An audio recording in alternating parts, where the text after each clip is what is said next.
सरत मौके पर आज हुजूर सल्लल्लाहु अलैहि वसल्लम की फ़जीलत से मुताल्लिक़ कुरान मुक़द्दस की एक आये करीमा आपकी समाअतों के हवाले पेश करने के लिए हाज़िर हूँ। तीसरे पारे की पहली आयत करीमा में अल्लाह अज़्ज़ व जल्ल ने इरशाद फरमाया, तिल्का रुसुलु फ़द्दलना बअदहुम अला बअद मिनहुम मन कल्लमल्लाहु व रफ़अ बअदहुम दरजात। ये रसूल हैं कि हमने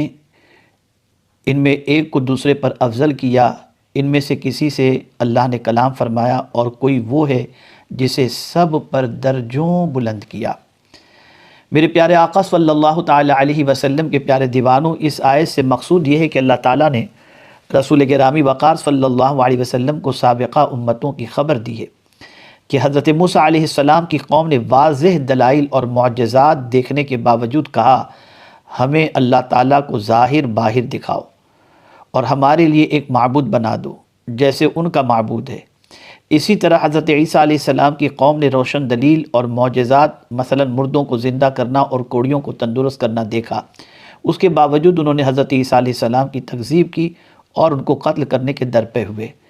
अब आपको ये बताया जा रहा है कि आप भी साबिक़ा रसूलों की तरह एक रसूल हैं, तो अगर आपके दलाइल व मुअज्जिज़ात पेश करने के बावजूद आपकी कौम के बाज़ लोग आपकी तकज़ीब कर रहे हों तो ये कोई नई बात नहीं है। अब अच्छी तरह से इस आयत करीमा की तफसीर जो है इसे समाअत फरमाएँ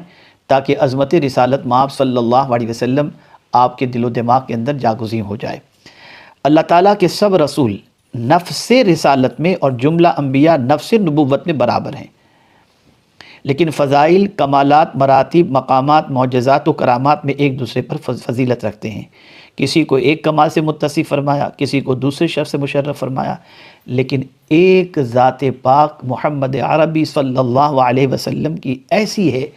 जिसमें अल्लाह ताला ने सारे नबियों को जो अलग अलग खूबियाँ और फ़जीलतें अता फ़रमाई थी, उनकी सारी फ़जीलतों को मेरे आका सल्लल्लाहु अलैहि वसल्लम में अल्लाह ने जमा फरमा दी।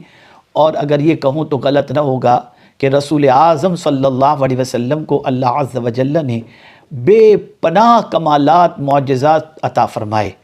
बल्कि सारे नबियों के जो कमालात व मुअज्जिज़ात थे अल्लाह ने हुज़ूर सल्लल्लाहु अलैहि वसल्लम में उसे जमा भी फरमा दिए और उन पर परवरदिगार जल्ल जलालहू ने हुज़ूर सल्लल्लाहु अलैहि वसल्लम को फ़जीलत भी अता फ़रमाई। मेरे प्यारे आका सल्लल्लाहु अलैहि वसल्लम के प्यारे दीवानों, जिस तरह से किसी नबी को बाज़ इलाके के लिए, बाज़ कौम के लिए नबी बना करके भेजा गया, बाज़ इलाके के लिए नबी बना कर भेजा गया, लेकिन मुस्तफ़ा जान रहमत सल्लल्लाहु अलैहि वसल्लम सारी कायनात के नबी बनकर, रसूल बनकर के तशरीफ़ लाए। ख़ुद इरशाद फरमाते, इन्नी रसूलुल्लाहि इलैकुम जमीआ, वो ज़मीन के भी रसूल, आसमान के भी रसूल, फ़रिश्तों के भी रसूल, इंसानों के भी रसूल, जिन्नों के भी रसूल, सब के रसूल बनकर के तशरीफ़ लाए और किसी एक इलाके के, किसी एक कौम के लिए नहीं बल्कि सारी कायनात के लिए परवरदिगार जल्ल जलालहू ने उन्हें रसूल बना करके भेजा। मेरे प्यारे आका सल्लल्लाहु अलैहि वसल्लम के प्यारे दीवानों, हज़रत इब्ने उबय हातिम आमिर शाबी रहमतुल्लाहि ताला अलैह से रिवायत है कि लफ्ज़ आयत व रफ़अ बअदहुम दरजात से हुज़ूर सल्लल्लाहु अलैहि वसल्लम मुराद हैं। इब्ने मुंज़िर ने हज़रत इब्ने अब्बास रज़ियल्लाहु ताला अन्हु से रिवायत किया, तुम ताज्जुब करते हो कि दोस्ती इब्राहीम अलैहिस्सलाम के लिए है, कलाम मूसा अलैहिस्सलाम के लिए है और अल्लाह का दीदार मोहम्मद सल्लल्लाहु अलैहि वसल्लम के लिए। सुबहान अल्लाह, ये तफसीर दुर्र मंसूर के अंदर मौजूद है। अब रसूल गिरामी वक़ार सल्लल्लाहु अलैहि वसल्लम ख़ुद अपनी शान बयान करते हैं, लेकिन उस शान के साथ साथ जो आखिर में एक जुमला इस्तेमाल फरमाते हैं वो कितना बड़ा सबक है उम्मत मुस्लिमा में, उन लोगों के लिए जिन्हें अल्लाह अज़्ज़ व जल्ल ने कुछ मर्तबा अता किया है। आइए हम सुनते हैं रसूल आज़म सल्लल्लाहु अलैहि वसल्लम के मरातिब के हवाले से। हज़रत इब्ने अब्बास रज़ियल्लाहु ताला अन्हु रावी हैं, कुछ सहाबी बैठे बातें कर रहे थे। आका करीम सल्लल्लाहु अलैहि वसल्लम बरामद हुए और सहाबियों को बातें करते सुना। एक सहाबी कह रहे थे कि हज़रत इब्राहीम अलैहिस्सलाम को अल्लाह ने खलील बनाया, दूसरे ने कहा हज़रत मूसा अलैहिस्सलाम को कलीम बनाया, तीसरे ने कहा हज़रत ईसा अलैहिस्सलाम को रूहुल्लाह बनाया, चौथे बोले हज़रत आदम अलैहिस्सलाम को सफ़ीयुल्लाह बनाया। हुज़ूर सल्लल्लाहु अलैहि वसल्लम ने फरमाया, मैंने तुम्हारी ताज्जुब खेज़ बातें सुनी कि इब्राहीम खलीलुल्लाह थे, बेशक वो ऐसे ही थे, मूसा कलीमुल्लाह थे, वाकई वो ऐसे ही थे, और ईसा कलिमतुल्लाह और रूहुल्लाह थे, हकीकत में वो ऐसे ही थे, और आदम सफ़ीयुल्लाह थे जबकि वो इसी तरह थे, लेकिन मैं हबीबुल्लाह हूँ और मेरा ये कलाम बतौर फ़ख्र नहीं, मैं ही जन्नत की जंजीर सबसे पहले खटखटाऊँगा और अल्लाह ताला मेरे लिए जन्नत को खोल देगा اور مجھے اندر داخل فرمائے گا، اس وقت میرے ساتھ فقراء مسلمین بھی ہوں گے، اور یہ بات میں بطور فخر نہیں کہتا، میں اللہ کے یہاں تمام اگلوں پچھلوں سے زیادہ معزز ہوں، اور یہ کلام بھی میں بطور فخر نہیں کہتا۔ حضرت جابر رضی اللہ تعالیٰ عنہ راوی ہیں کہ رسول اعظم صلی اللہ علیہ وسلم نے فرمایا میں قائد مرسلین ہوں، اور یہ کلام بطور فخر نہیں، میں خاتم النبیین ہوں، اور یہ کلام بطور فخر نہیں، میں سب سے اول سفارش کرنے والا ہوں، اور سب سے پہلے میری سفارش مانی جائے گی، اور یہ بات بھی بطور فخر نہیں۔ حضرت ابی ابن کعب راوی ہیں کہ رسول اعظم صلی اللہ علیہ وسلم نے فرمایا قیامت کا دن ہوگا تو میں انبیاء کا امام، خطیب اور ان کی طرف سے سفارشی ہوں گا، اور اس پر مجھے کوئی فخر نہیں۔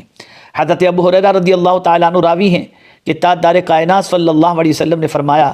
زمین شق ہونے کے بعد سب سے پہلے میں ہی برآمد ہوں گا، اور مجھے جنت کا لباس پہنایا جائے گا، پھر عرش کے دائیں جانب اس مقام پر میں کھڑا ہوں گا کہ میرے سوا اس جگہ پر مخلوق میں سے کوئی کھڑا نہ ہو سکے گا۔ یہ بھی ترمذی شریف کی حدیث ہے، آقا کریم صلی اللہ علیہ وسلم کا ارشاد ہے۔ حضرت ابو ہریرہ رضی اللہ تعالیٰ عنہ راوی ہیں کہ رسول اعظم صلی اللہ علیہ وسلم نے فرمایا میرے لیے اللہ سے وسیلہ طلب کرو، جو ہم پڑھتے ہیں نا اذان کے بعد کی دعا، اللہم رب هذه الدعوة التامة والصلاة القائمة آت سیدنا محمد الوسیلہ،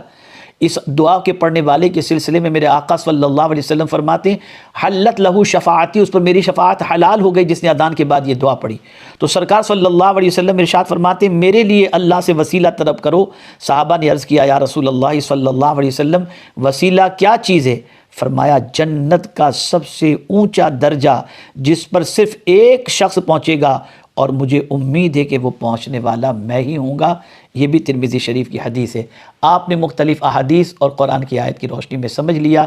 کہ فضیلت کے باب میں سارے نبیوں سارے رسولوں سے زیادہ فضیلت اللہ نے میرے آقا صلی اللہ علیہ وسلم کو عطا فرمائی۔ ہم کتنے خوش نصیب ہیں، افضل الرسول خاتم النبیین رسول اعظم صلی اللہ علیہ وسلم کے امتی ہیں۔ ہمیں چاہیے کہ 1500 سالہ جشن ولادت آقا کریم صلی اللہ علیہ وسلم کی بہت اچھی طریقے سے اہتمام کے ساتھ منائیں کہ اللہ تعالیٰ نے ہمیں اس عظمت والے رسول کا امتی بنایا جس کو پروردگار نے سب سے بڑا اونچا بلند مرتبہ عطا فرمایا، اور رسول اعظم صلی اللہ علیہ وسلم کے امتی ہونے کا ہمیں بھی شرف عطا فرمایا۔ اللہ تعالیٰ آقا کریم صلی اللہ علیہ وسلم کی غلامی میں زندہ رکھے، اور انہی کی غلامی میں ہمیں موت نصیب فرمائے۔